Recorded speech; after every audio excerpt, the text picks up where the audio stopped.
I'm lucky to work right by the Texas Capitol, and every now and then when I have a free moment, I like to just kind of walk around in the Capitol grounds, look at some of the architecture and the statues and monuments and so on. And I haven't really paid much attention to this one here over my shoulder. This is a monument to Texas school children. It was dedicated in 1998, and it just depicts a group of young school children taking a tour of the Capitol. You know, you can see they're positioned as though they're standing in the Capitol Rotunda, you know, staring up at the granite dome and, you know, probably just enjoying a nice day out. You know, on any other day, I might not think anything more of it, but it moved me today for reasons I'm still not entirely sure of, really. But, you know, standing here in the shadow of the Texas Capitol, as someone that wasn't born in this country or this state, but now gets to play even a microscopically small part in Texan and American democracy.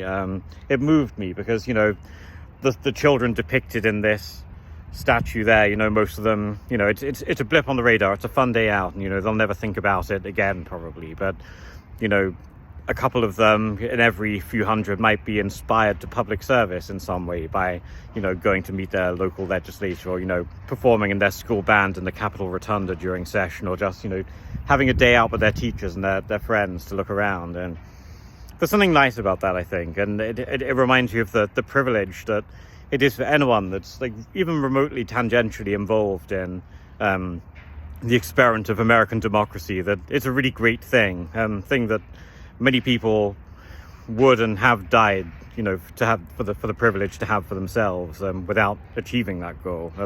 We're very fortunate to be able to do that. I'm very fortunate both as an immigrant to this country to have been welcomed and be able to do that, but also as someone who didn't start off as a lawyer, had an entirely different career first, but was able to make the switch and then pursue something that really feels like a calling to me now.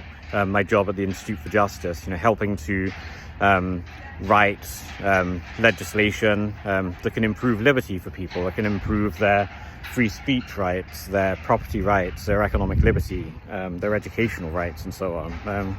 That's an immense privilege, and it's a dream job. This has in many ways been one of the best professional years of my life, getting to do this and learn from such great people and do this kind of work. So looking at this statue again of the school children on their day out in the Texas Capitol just makes me think, you know, I could not have envisioned, you know, when I was the age that I suppose those little bronze children are meant to be, you know, where life would take me, that, you know, I would marry in America and like live in America, in Texas one day and get to do this.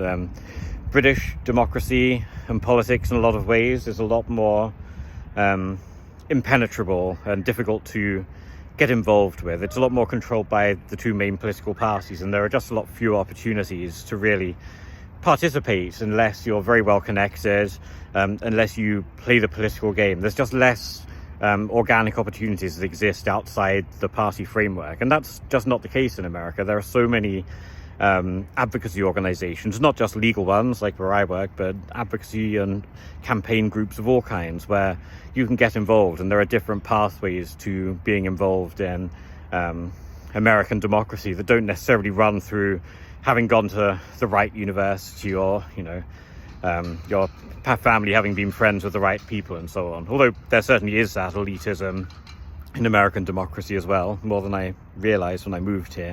But it's nowhere near to the same degree, I think. The barriers to entry are a lot lower, and that's really great.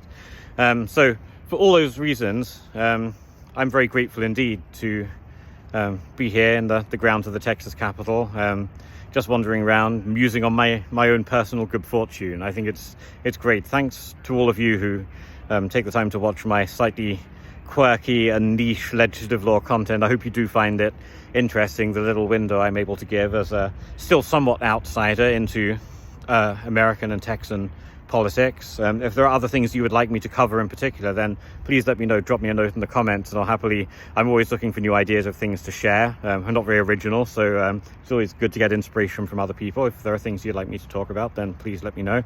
And I look forward to carrying on in 2025. It's going to be a busy year. Most of the state legislative sessions are going to be kicking off, not just here in Texas, but all around the country. So I'll be flying all over the place, testifying, meeting with legislators, with lobbyists, with activist groups, with IJ clients and friends of IJ, it's going to be a busy time. I look forward to sharing all of that with you. But today I'm just mostly musing on gratitude, because it's a great gift, I think, to be able to be involved in a small way in American democracy. And although it can be full of kind of status games and a lot of setbacks and a lot of skullduggery, low skullduggery, as Tony Blair called it once, I think, it's also a great privilege as well to be able to, hopefully help shape society and move it in the direction that you think it should go for the benefit of your fellow citizens. And that's what I get to do every day, and for that I am exceedingly grateful.